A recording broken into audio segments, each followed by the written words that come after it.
Morning, children. In last class, we have collected some of the information from the Chola Empire about Chola Kingdom. So many great kings are ruled in those days in the kingdom of the Chola. Today we have learned about the splendid temples and bronze sculptures. Today we have learned about the splendid temples and bronze sculptures. Already we got information about the construction of the temples. So many temples are there constructed by the different kinds of kings like the Rajaraja I, Rajendra I. They are a great rulers. They constructed, they built so many temples are there. They're famous temples like temples of Tanjavur and Gangaikonda, Cholapuram. This kind of temples, it was built by the great kings like Rajaraja I, Rajendra I. Look, children, nowadays we are thinking like temples are mainly using for the worshipping, place of worshipping. But they are built so many temples for the not only for the place of worshipping. It is also that hub of economic and social and cultural life. What is that, children? Already here given. It is worthy. It is for the priest and garland makers, cooks, sweepers, musicians, dancers, etc. Those who people they're giving services for the temples to cleaning temple and decorate it, and some of the people they're giving their uh, act through the dance. Some of the people they're giving services as a priest. They're making some of the people they're making garlands. So those who people they are living nearest to the temples. It is not only for the hub of the economic, social, and cultural life. It is only not only place for the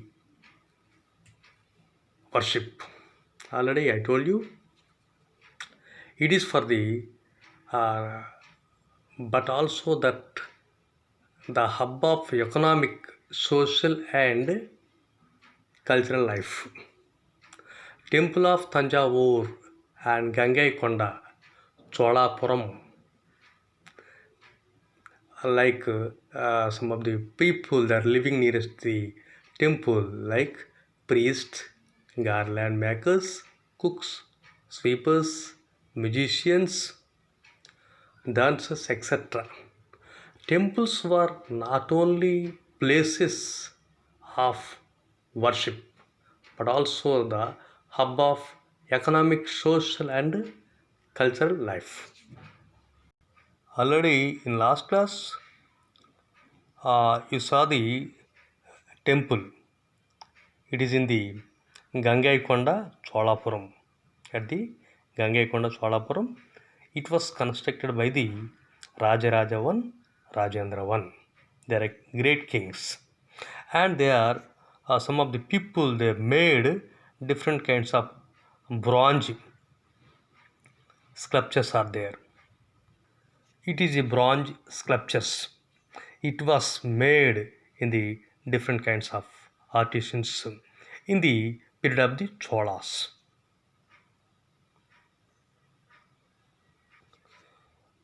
Chola bronze sculpture. It is very famous and beautiful bronze sculpture. So many sculptures are there. It was made by the different kind of artisans in the period of the Cholas. Next thing, those who kings ruled in the uh, Chola kingdom, they're given priority for the agriculture. First of all, they took a new development system in agriculture, like the cultivation. Uh, they got huge profits in through the agriculture. Already here given agriculture and irrigation, new development in agriculture of 5th and 6th centuries in the situations in the period of the it is in the Cholas kingdom, a large scale of cultivation that done. It is in the between the 5th and 6th centuries. Look children, look at the map 2 again. Notice that the river Kaveri branches off into several small streams before the emptying into the Bay of Bengal. Look children, it is a Chola region, Chola kingdom. These are a small branches are there. This is a small branches of the Kaveri. These streams belongs to the Kaveri. It's make different kinds of fertile soil. Kaveri Delta region here. When it was joining the Bay of Bengal, this is Bay of Bengal. Then also it was made this place very fertile land. So it is very suitable for the agriculture. Look children. So River Kaveri is one of the great source of the agriculture in Chola kingdom. Next one, irrigation purpose. They constructed huge tanks to gather the water from the rainwater collected by the huge tanks, and they dug the different kinds of wells are there. So many wells are there. In some wells were dug and huge tanks were constructed for the to collect the rainwater. It is purpose of the agriculture farming. So in this conditions, those who people it is in the Chola region, they are also put interest to do work in their fields to construct the different kinds of dams and to dig the canals, to dig the wells, to construct the huge tanks for the irrigation purpose. Look children, it is one of the big pond is there, and they are constructed like the irrigation purpose. And in 9th century, since Sluice Gate in Tamil Nadu, it regulated the outflow of water from a tank into the canals that irrigated the fields.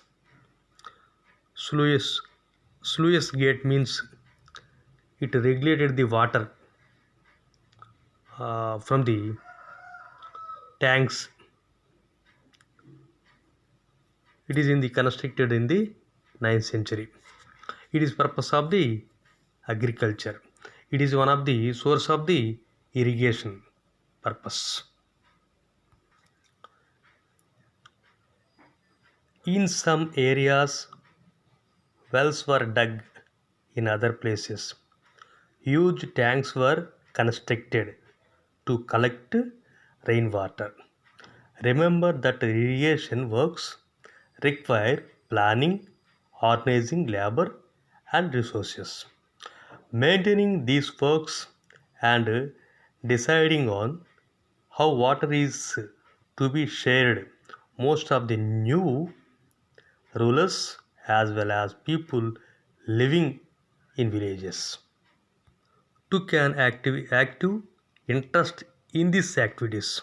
Those who people living in the villages, they also put interest to do works, more works to dig the canals and wells, construct the dams. In these sections, they are put more interest.